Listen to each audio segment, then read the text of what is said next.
All right, good morning. Let's get started this morning.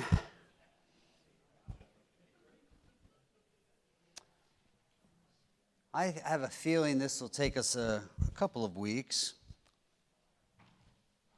probably depending on how much thinking you do during this early morning gathering time. Okay, we might finish this week. Lessons from my Independence Police Department ride along. Not going to give any names, but you'll probably be able to guess how that worked out. But we'll keep the name off the recording anyway. It was both educational and enjoyable. Family can't do it with the officer in a family. I was probably borderline. There's no technicality that kept me from doing it, but I don't know even why all that. I don't know if that's a distraction issue or what. I would think they might be even a little more cautious if they had family in the car, but very enjoyable. I think it would be the case even if it was with someone that wasn't known. Police vehicles are very different from consumer vehicles. Very utilitarian, very practical. For being in a Ford Explorer, it has none of the luxuries that you would expect in a normal vehicle. So it's kind of stripped down. A lot of computer screens and radio boxes, various weapons and gear.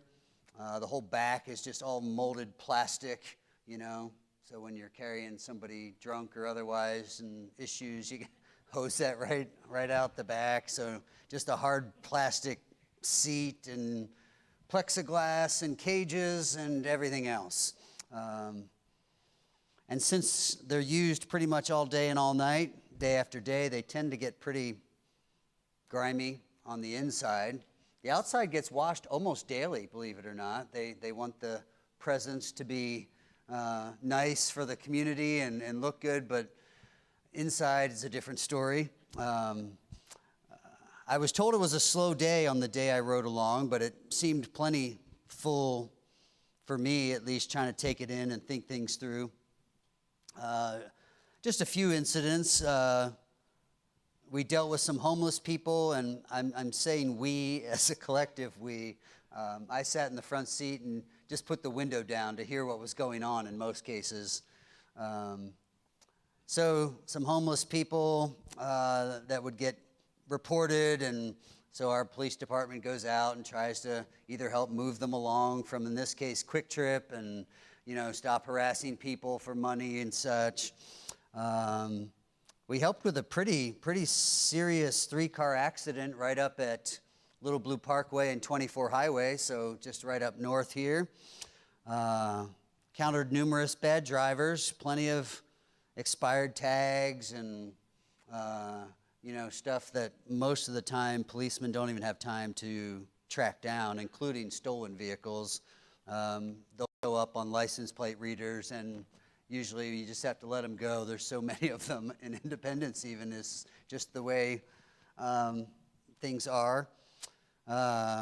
We did get pretty quickly to a home break-in that ended up just being bad batteries on the alarm system, but officers seemed to go around back, and it was getting kind of weird because we pulled up to the house, we're parked down the street a little bit, and the car that's in the driveway, the license plates don't register to that household, so it looked suspicious. And so I think by the time they got around back, the hands were probably moving to the hips a little bit, and ended up it was just faulty batteries.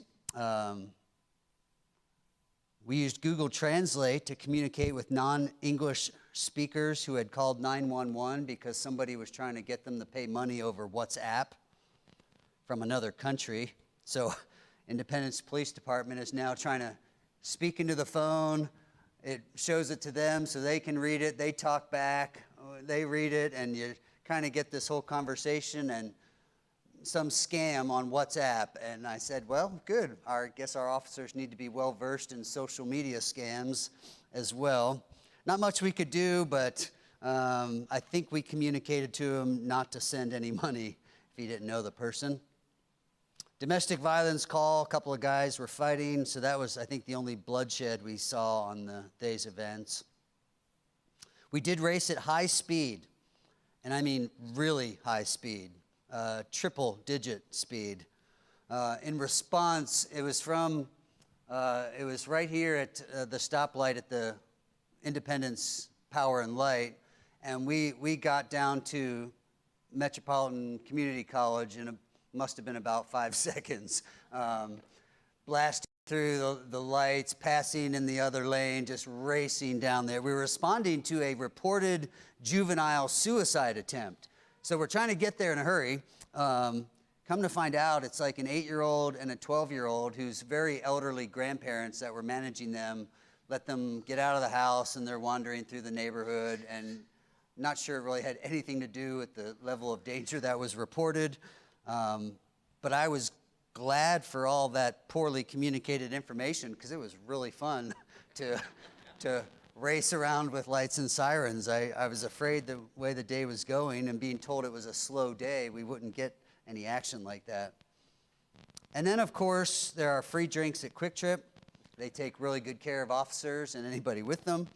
And mostly free lunch. Most places charge very little, or they won't accept any payment, and you get lunch free when you're with the IPD. And then there's a lot of time. I had a lot of time to jot down notes on what I was thinking on some lessons from a ride-along, because if I had to give a percentage, I would start at 50-50. 50% of a policeman's work is dealing with people and problems, and the other 50% is writing reports and filing endless, communications. So the one incident with those kids, there are police reports to be filed, there are Department of Social Services reports to be filed, and we're talking, an hour of paperwork for one incident that really just ended up as the grandparents came and took them home. And you would like to think you could just say, okay, well, that one took care of itself, let's move on. And instead, it's just endless reporting.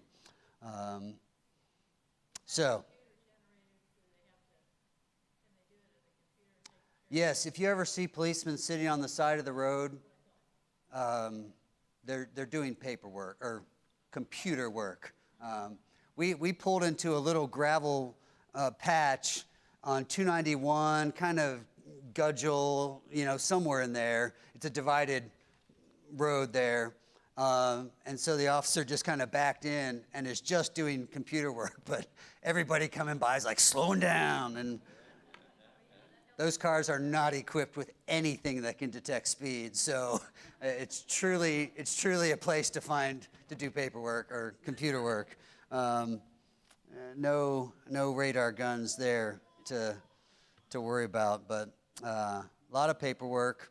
That was very eye-opening. I just did not realize. And this is like, the one homeless person that we had to trespass from Kwik Trip. So that involves now contacting Kwik Trip, getting access to their system, downloading the video from their system to the Independence system, putting that video clip in your report, and it just, so it's constantly checking email, logging on to multiple different screens, and that's at stoplights when they're red and stuff, because if you don't do it then, you're not going to get it done. You're going to be there late into the night. So a lot of work that you wouldn't think of as police work, and yet that shaped a lot of the day. Some of this probably has to do with our current climate of being so anti-police all the time. They don't have a choice but to document as thoroughly as they can, because there's no telling which one is going to escalate into some sort of a lawsuit. It's true. That idea of data is kind of part of the first lesson I want to look at here. But you're exactly right. In this day and age, the documentation is very much a safeguard in some ways. So I want to think through some lessons here. I think I have 10, and I don't know that we'll get through 3 or 4 this morning. I want to start by just talking about authority in general. And I want to ask you to help shape a definition of authority, at least with some key words. We don't need to structure a whole sentence, but what are some key elements, some key words that would be used in a definition of authority? I've got a handful of them from the specific kind of context of a ride-along, but what comes to your mind when you think of authority? What are some key words that you would use in that definition? What's that? In charge? What else? Power. Accountability. Those are a couple already. Accountability, power, or in charge. What else comes to your mind when you think of authority? Command. Judgment. Yeah, legality.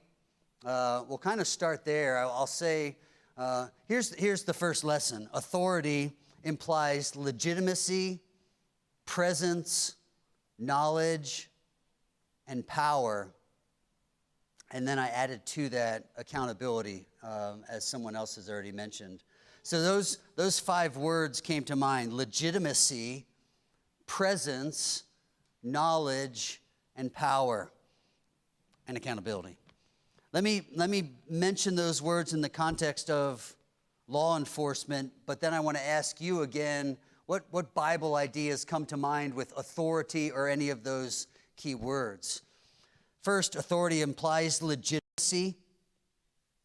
You know, you go back to elementary school, and I remember the phrase, who died and made you boss? Well, the teacher put me in charge. Teacher's pet or something. We want to know how your authority is legitimate. Who died and made you the boss? Well, you could study out American government and see at federal, state, and local levels that lawmakers have enacted legislation that allows law enforcement to do the things that they do. So laws empower law enforcement and thus legitimize it. This would be not unlike what we see in the church. Pastoral authority isn't derived from leadership style or personality type. It's derived from something more than the person. As the person stands on the authority of God's word, they therefore have authority. But we could say the same about law enforcement. They derive their authority from the legal documents of the land. Now, you've probably seen or heard of sovereign citizens. You familiar with that idea? They're like not accountable to anybody. They don't recognize federal, state, or local governmental authority in a lot of cases. They get pulled over for some moving violation, and they'll say things like, well, I don't have to have a driver's license. I'm not driving. I'm traveling. Okay, and it never ends well if you're a police video watcher. But they feel they're not in any way under any kind of authority in the land. They are a citizen of the land, and they believe we the people in the strictest sense, and so they are in charge. Well, we didn't encounter any of those, but it helps us think of the valid question, where does this guy get the authority to make me pay money because I was driving too fast? Where is his authority derived from? Is it legitimate? And that's a fair question. That's not some kind of insurrection to ask, is he legitimate in his authority? So authority implies legitimacy. We use the word control or being in charge. They do have that right. Authority and presence. This word presence is often used in law enforcement. They talk about a police presence at a political rally, at some kind of protest. And so we understand that idea. We want authority to be seen out there so that people are reminded of accountability to law and to function in an orderly fashion. In police work, they work obviously around the clock, 2 shifts at least in our city, 12-hour shifts. They maintain a constant presence. They want their officers circulating in their particular district, just kind of driving, and so those cars just run all day long. Might get turned off between shifts and might not. Even the starting shifts are staggered, so they don't want the night shift ending. Everybody comes back to the police station, and I didn't see any donuts at the police station, by the way, so they're not eating donuts between shifts, and then the next shift goes out. No, they stagger them so that somebody's always out there. They want a police presence. So that thought works for understanding authority. Authority implies knowledge. Police work, like so much of the modern world, is now data-driven. In some ways, we could recognize, okay, we need to keep thinking through this all-seeing eye of the government, using both cameras on all the businesses, cameras on streets, asking citizens for the camera footage from their homes or on their door cams, which is becoming now a legal battle, as some people don't want to, cooperate in that way. And again, those are conversations to be had, but the reality is there is a lot of camera footage, and we're not even talking China, we're talking in our neighborhoods. And again, that can be a useful thing, a good thing, and I think most of us would recognize, yeah, if a crime happened, I'd be glad to help figure that out. We used the cameras here at the church to help Independence catch at least a few guys that were stealing the copper wire out of the phone lines right here on Bly, and in broad daylight, we had camera footage of a white minivan pulling up, set up an 8-foot ladder, just jump up and hang on the thing, chop it with loppers, and just start pulling wire down and stuff it in the back of the van. And so we had a detective come out and download the footage from our cameras, and yeah, we don't feel that's any kind of invasion of our privacy. They can't make us do it, but we understand how that works. Cameras can be a good thing. In the police world, information is passed on from shift to shift if there's things that are still lingering. Of course, all this data is plugged into the computers. Endlessly, I said, documenting the results of all these various calls. And to Roy's point, that data can be helpful. It can be a means of accountability, which some in law enforcement may balk at in some ways. But that data can also be very helpful. In pulling up to that house where there was the domestic violence call, and so there's multiple officers responding there, and clearly there's a guy standing out front, with blood running down his head, and he's huffing and puffing, he's all mad. But on the way there, we're seeing data about a long history of calls at this house, so you're stepping into something that's already boiling all the time. So that data is helpful, and it was also helpful that over the course of months and years, it had been documented that there's an anti-police sentiment at this house. So now going into this situation, they don't behave well amongst themselves, and they certainly don't like it when police officers show up. But all of that data was there so that nobody's walking in casually and thinking, oh, this poor guy fell and hurt his head. No, it's, don't turn your back and be on guard, and just know these are, this is a troubled place. So the data is helpful, but there's a lot of it. But that all goes to that idea of both presence and knowledge. Authority implies power. Somebody mentioned that. And so police are trained with hand-to-hand combat. They have mornings where they'll be called into the station instead of being on patrol, and they'll do defensive tactics and try to beat up on each other with different instruments or with their hands, and they have to learn how to do hand-to-hand combat. They're trained with non-lethal weapons, so they have their tasers, they have beanbag guns. I think the next step from a ride-along would be, can I shoot a beanbag gun? Like, at some low level, that's got to be good to keep toddlers in a daybed or something. Like, just a little beanbag, nothing hard. It's not going to leave a welt or anything, but they pop out in the hallway, and it's just like, boom. Maybe it could be like a popcorn gun, just blow some popcorn out or something. I don't know. Didn't get to use any of that. And then, of course, on their person and in their vehicles, they have several options for lethal force. So the idea of power is not in question. Authority implies power, and with law enforcement, there's a lot of it in any one vehicle, to which, again, we're thankful. That offsets that same kind of power that's in the hands of evildoers.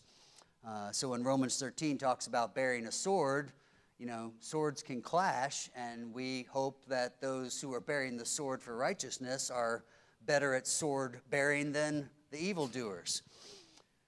And then authority implies accountability. It's just within the last year and a half that Independence Police Department equipped and trained their officers with the body-worn cameras.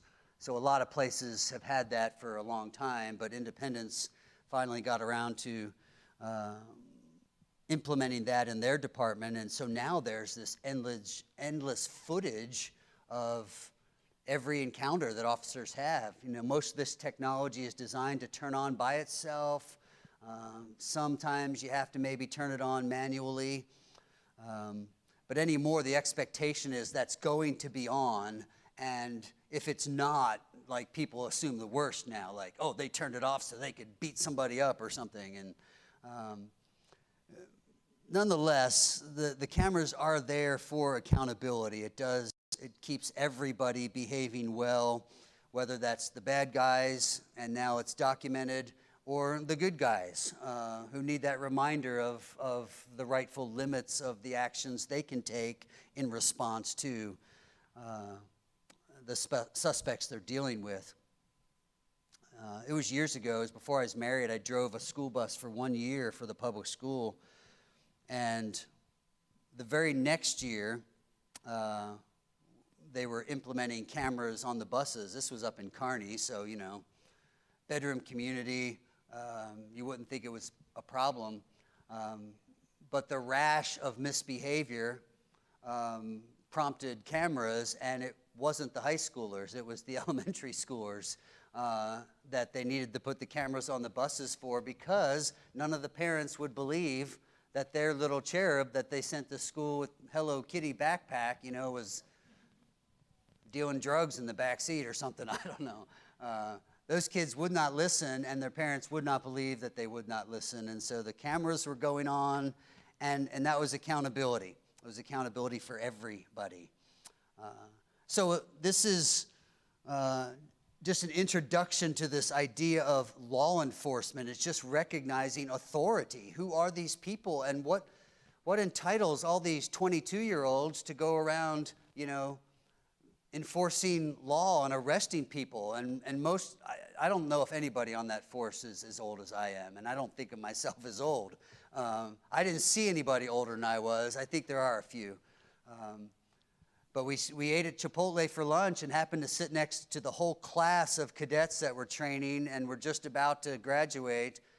And, you know, it's like sitting in youth group there with all these guys and girls. So what gives them the right to wield power and authority and have all this knowledge about people? And so that was the first kind of lesson, was just grappling with authority and where does it come from. And I'm looking at a 22-year-old kid, or watching the officer I was riding with, you know, deal with much older people, and you realize, okay, there's something about authority here that doesn't reside in a 22-year-old, because we all know, we probably know more than some of those young people know about life and how things work, and yet they have authority. So that's lesson number one. But before we move on, how does this help us think of God's authority? Any one of these words like ring a bell for you, or you think of any passages? Legitimacy, presence, knowledge, power, accountability. Any thoughts on legitimacy? Let's just go through them. Any Bible ideas come to mind about God's authority? Yeah, that's the first word I think we start with. He's creator. It's all his. Legitimacy, like what gives him the right? Well, he made it. It's his. He owns it. He calls it his own. It was designed for his glory by him. He is God, and he says it plainly. He is above every other god, be that forces of evil or imagined gods. He's over them all. So legitimacy, we just start at the beginning. We realize, okay, that one's kind of off the table. There's no way we can question his authority or say he doesn't get to be in charge. Now, the devil tried that. Didn't work for him. He tries it in the garden. Adam and Eve believed it. Didn't work for them. It's never worked to say, let's put someone else in charge. What about presence? Omnipresent. Everywhere. His dominion. Great theme all the way through Old and New Testaments, from the river to the ends of the earth. His authority. What else? Yeah. Yeah, so some of these, that idea of presence can be very comforting, but it can also be the reality of authority, boundary. What else? Any verses come to mind? It's a couple of... Yeah. Whither can I go from your presence? The eyes of the Lord are in every place, beholding the evil and the good. We think there's a lot of cameras around. It's only scratching the surface of omnipresence. Good. What about knowledge? Kind of builds on the idea of presence, but what does the Bible say about knowledge and God's authority?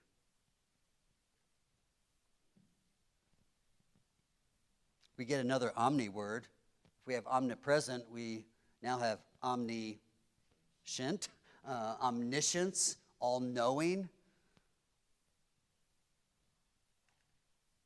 All things are naked and open before the eyes of him with whom we have to do. Nothing's hidden from God, we're told. What about power?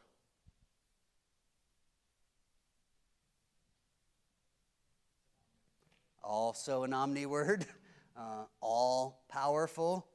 And that again starts at creation and it just unfolds from there. How will that power be exercised in a context of authority? Yeah, there's no one higher, so familiar language to us from text and song, King of Kings, Lord of Lords. That means you can take any kings there are or have been, any lords, any empires, dictators, terrorists, whatever we have, and he's above them all. He rules over them all. How else will that power be exercised in authority? His word. So his word becomes this living boundary and authority. Works all things according to the counsel of his will. He can say, because he has all knowledge and he's all present and all powerful, he can say, be sure your sin will find you out.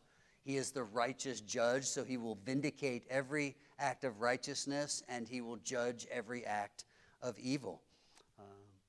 By the language of being a righteous judge who enforces his judgment, we see this blend of power and authority. It's kind of frustrating when courts can issue warrants or pass down judgments, but then there's no real power maybe to collect or make somebody pay. And so the plaintiff never really gets their pay or vindication. Well, that doesn't happen with God. He's all powerful, and so when he judges with power in his authority. And this one's interesting. What about accountability? How does that apply to God?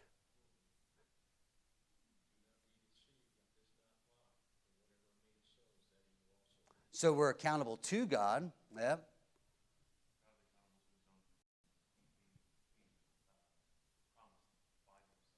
Yeah, we immediately have to jump into who is God, and is he accountable to anyone? And in a sense, we would say no. Like, there's nobody that can give counsel to God, Romans said. Nobody can question his ways or say you should have done it this way, or wait, that's too harsh. Right. His accountability is only himself, his own word, his own character. He says, I am God, I cannot lie. Well, that's not a weakness that he can't do something. That's a great reality that his character defines him. That's what God is. It's who he is. So legitimacy here becomes a key factor in God's accountability.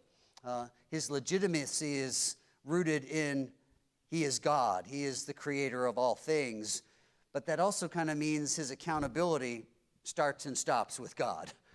There's no one over him or even equal to him. There are no checks and balances like our American form of government so wisely uses. And here we realize that accountability is necessary for human authority because it's human and therefore sinful. But with God's perfection, there is no need for accountability. Frankly, it's the best thing going that God does what he does. He does not need accountability, and it does not exist anyway. So legitimacy and accountability kind of make these bookends of he's God. He does what he wants. But fortunately, we're not dealing with some Baal of the Philistines or some Molech of the Amalekites who's swayed by circumstances, who's finicky and fickle and reacts in anger sometimes and kindness at other times, and you never know what you're going to get. That's not God. And so the lack of accountability is in no way problematic to those who do what is right. So wrestling with authority was the first lesson in experience with law enforcement. Number 2, law enforcement exists because there is a standard of right and wrong. Law enforcement exists because there is a standard of right and wrong. We have to remember that authority and absolute truth are God's ideas. They flow from him. If Jesus can say, I am the truth, then we know the source of all things that are true. Whether that is the definition of sin, whether that is 2 things plus 2 things equals 4 things, whether that is how osmosis works in semi-permeable membranes, everything that is true is rooted in God, who is truth and creates all things governed by law of truth and nature and such. So these are God's ideas. And now we're looking at his standard for truth, for morality, for right and wrong. And we realize that standard for truth creates and even demands accountability. The truth doesn't just exist by itself, and then there's the rest of the world. And if you're ever bothered by something, you might have to wrestle with truth. No, they're mashed together so that all of us are accountable to whatever this truth standard is. We see that in Romans chapter 1. These are familiar verses, but I want us to grapple with this reckoning of there is a God, there is a standard, and what is the human response to it? The wrath of God is revealed from heaven against all ungodliness and unrighteousness of men, who by their unrighteousness suppress the truth. So right away we have ungodliness, unrighteousness. So we have righteousness, unrighteousness, godliness, ungodliness. The standard is unfolding for us, and we see that those who are doing unrighteousness and ungodliness actually see the standard of truth and say, no. Who died and made you boss? Like, I'm not doing that. So we see it's a war against the truth standard. For what can be known about God is plain to them. This is not a question about what is the truth. It's a question of, do I like that truth? Will I submit to that truth? So it's plain to them because God has shown it to them. For his invisible attributes, namely his eternal power and divine nature, have been clearly perceived. Again, the standard of truth is not in question. It's our response to it. Verse 21, for although they knew God, they did not honor him as God or give thanks to him, but became futile in their thinking, and their foolish hearts were darkened. Claiming to be wise, they became fools. Again, that's all humanity. That's you and I apart from Christ. That's unbelievers we know. But don't miss, that was Adam and Eve in the garden.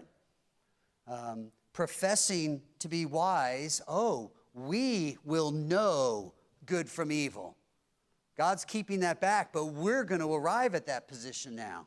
Professing themselves to be wise, they became fools and exchanged the glory of the immortal God for images resembling mortal man and birds and animals and creeping things.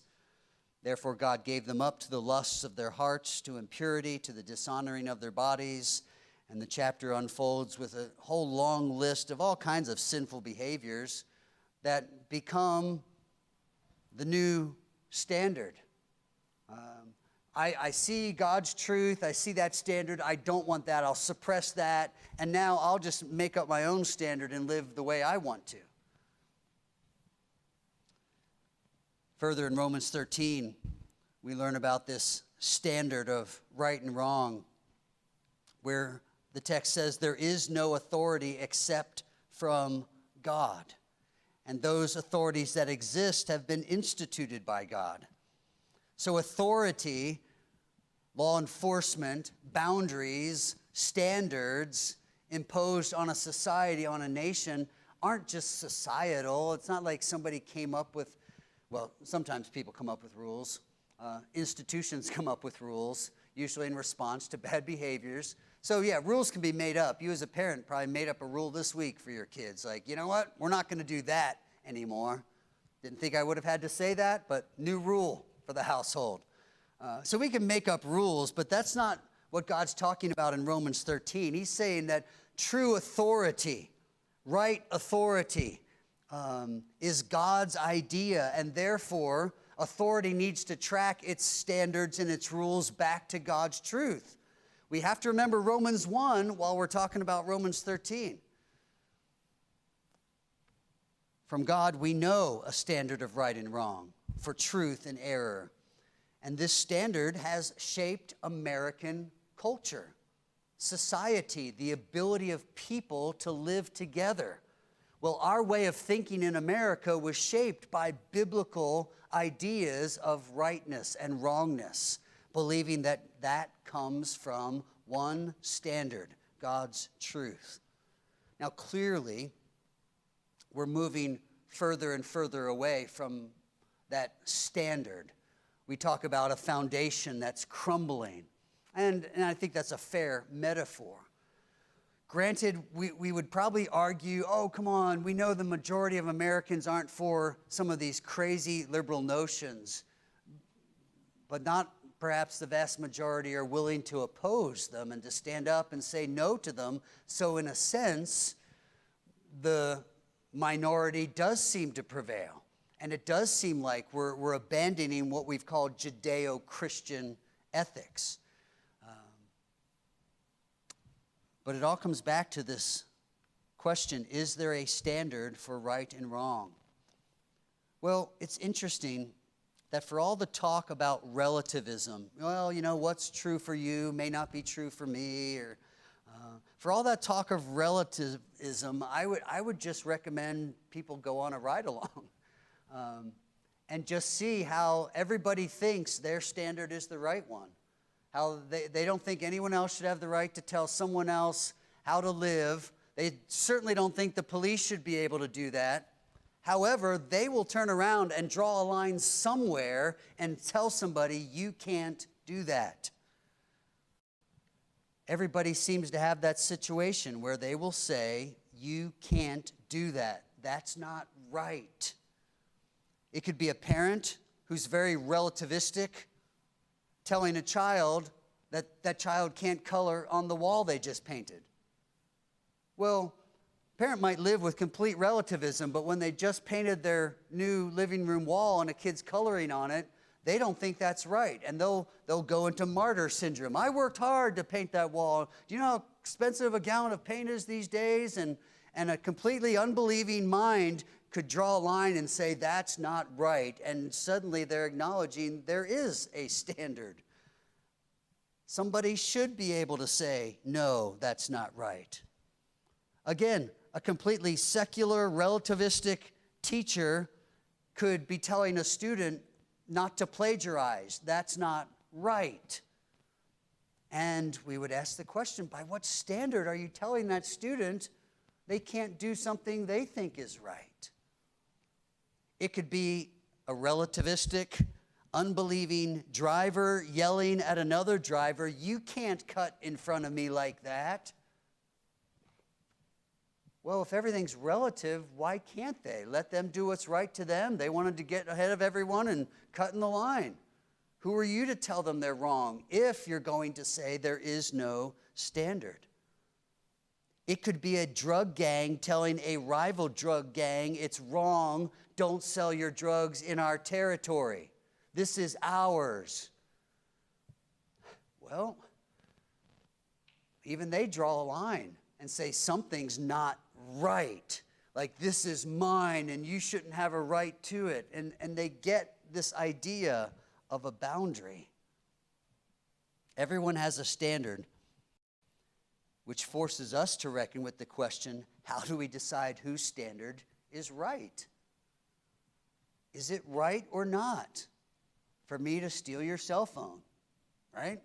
I heard an apologist once say he was on an airplane and the guy kind of had lengthy conversation and he couldn't get through, and so he just kind of reached over to his little fold-down tabletop and took his cell phone, and the guy's like, well, what are you doing? He's like, well, that one's a lot nicer than mine.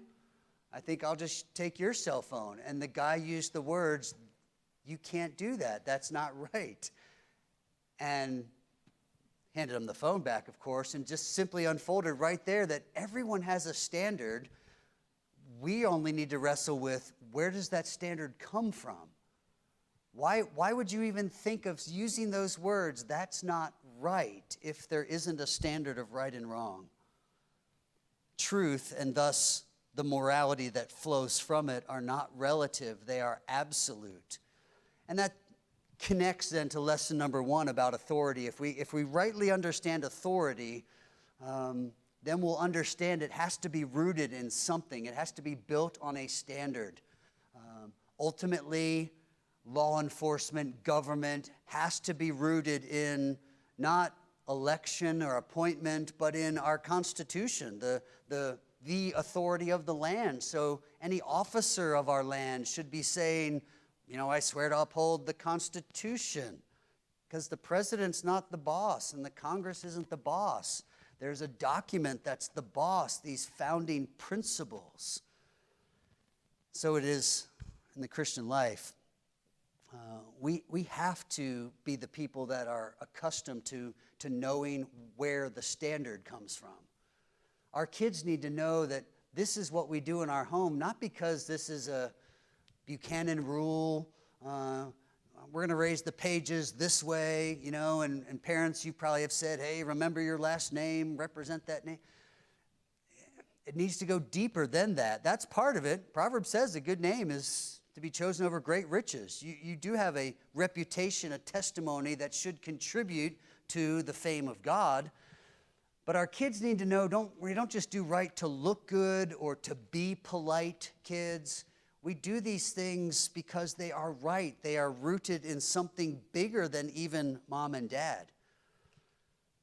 Law enforcement, or we could say parental authority, church authority, any authority that exists rightly exists because there is a standard for right and wrong. And because legitimate authority now is functioning on truth, a standard of right and wrong. Number 3, therefore, law enforcement is noble work. Someone must stand between good and evil. From conversations with law enforcement officers, when those bullets start flying, you react and you do what you're trained to do. But going up to those doors where there's a false alarm, it's just a battery that was out and the hands on the gun, it's going through the mind like this could be it. Opening that next door could be the one where it's all over.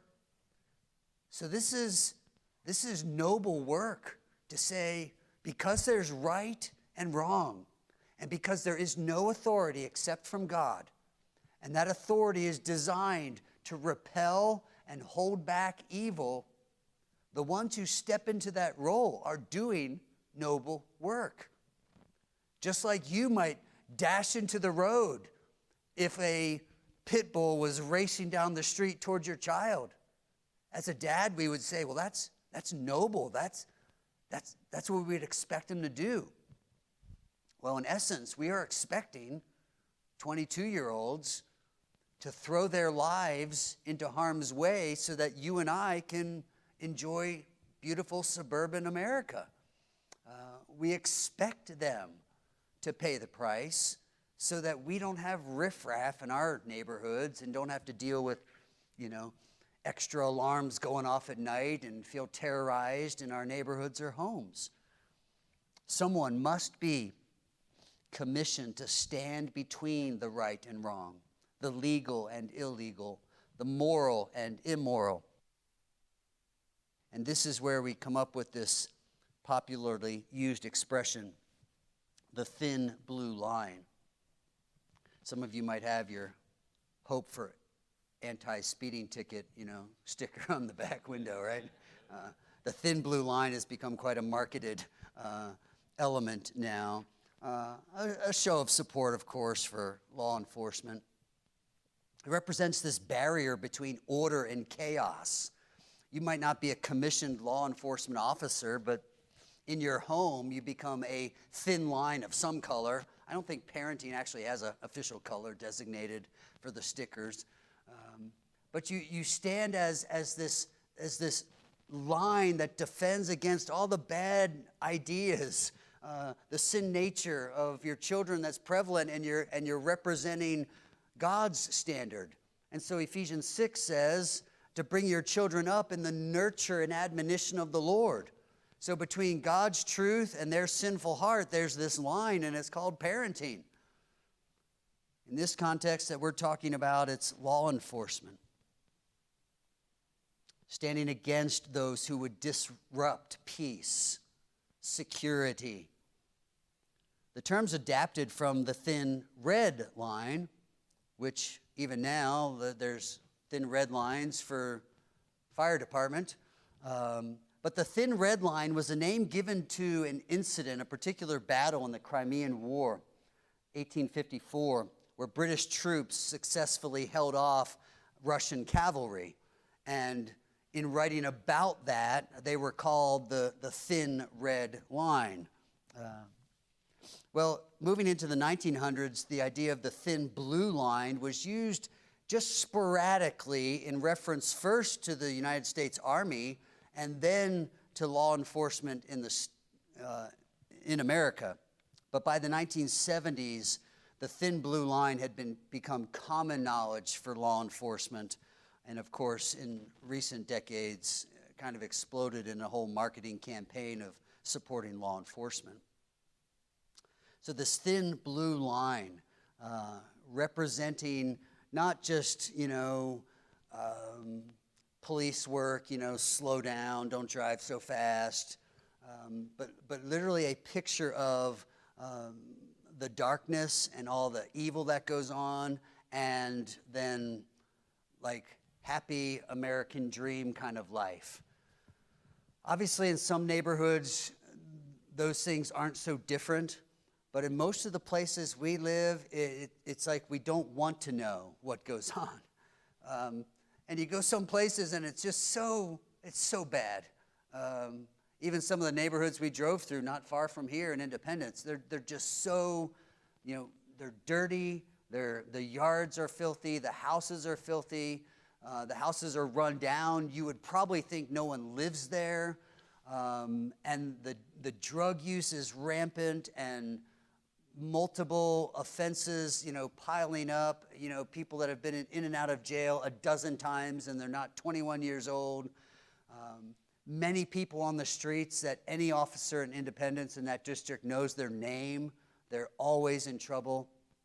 And these are the people that we don't deal with on a typical basis. You might see them, holding a sign at the exit of the highway asking for food or something. But generally, suburban America means all that riffraff is supposed to be kept away from us by somebody. And it's this thin blue line. We don't want people doing drugs in our front yard while, Evan's trying to run across the street and play with the boys or ride their bikes on the street. We don't think that should be tolerable. But in a lot of places it is, because the thin blue line can only go so far and can only be in so many places at once. But the reality is, it's this noble work of somebody has to deal with that stuff, lest it just keep encroaching and taking over more and more of what we call civilization. And of course, there are areas of Independence where we see that happen just in literally the housing communities, where you just see neighborhoods, what do we say? They go downhill. And because now the value comes down, more of the riffraff is able to get into those homes, and now entire neighborhoods aren't what they used to be. They used to be beautiful, nice, quaint homes, and now they're just run-down neighborhoods. Well, that's kind of the evidence of the degeneration that happens when there isn't enough of a force pushing back against that tide. So that thin blue line, when you see it on the stickers and on the t-shirts, and it could be other colors for other elements of our society that's trying to help kind of preserve what is good, be reminded of the spiritual battle that is going on. Can anybody think of any biblical references that would help us think of this idea of a thin blue line, this force for right against evil? Anything?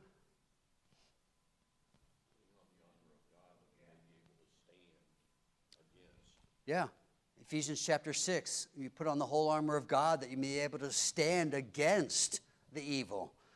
It's coming. It's approaching. How do we stand against it? What? Somebody else? Yeah. Ezekiel chapter 22, long paragraph about how everything in society is going bad in Israel. The priests were corrupt. The princes were bad rulers oppressing the poor.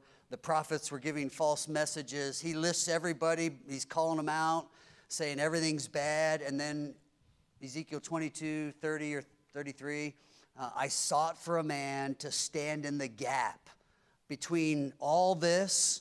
And he says, you're like whitewashed walls. You're crumbling, but you just whitewash over it. And it looks good, but it's a mess.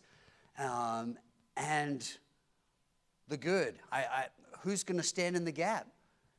And God was looking for that one, and his prophet was willing to do that. But it reminds us of even the principle of being salt and light. Not exactly the thin blue line, but this idea of somebody needs to stand and make a difference. Whether it's in your home as mom and dad, in the workplace, right now, in God's providence, he has you going to that location where you work.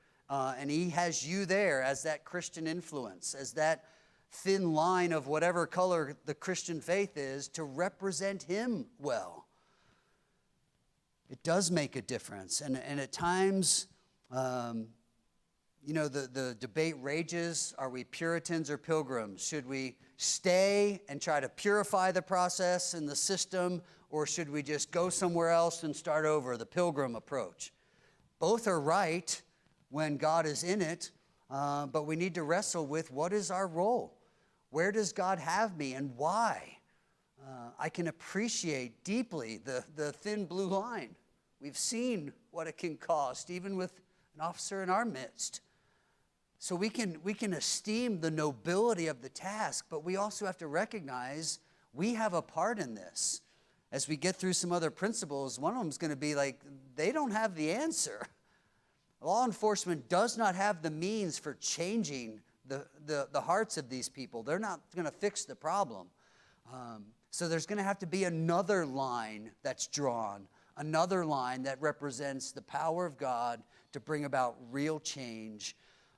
And so let's even this week be mindful of our opportunity to be a line for someone, for some ideology.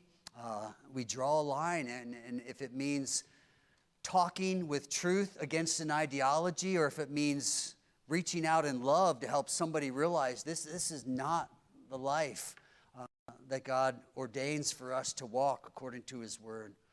A couple lessons, we'll get into some more in the coming weeks. Heavenly Father, thank you for the truth that has anchored the lives of everyone in this room. But may we be ever mindful of our tendency to drift or to become casual in our approach to what is true and right. Strengthen our conviction about your absolute standard of truth.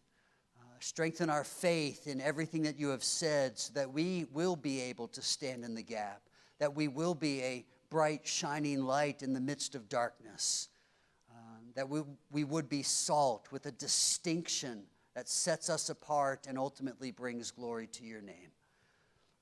May that be true of us this week.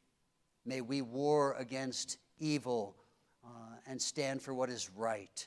And though we're not commissioned as officers of the court or law officers, may we understand that our commission is much higher than even that.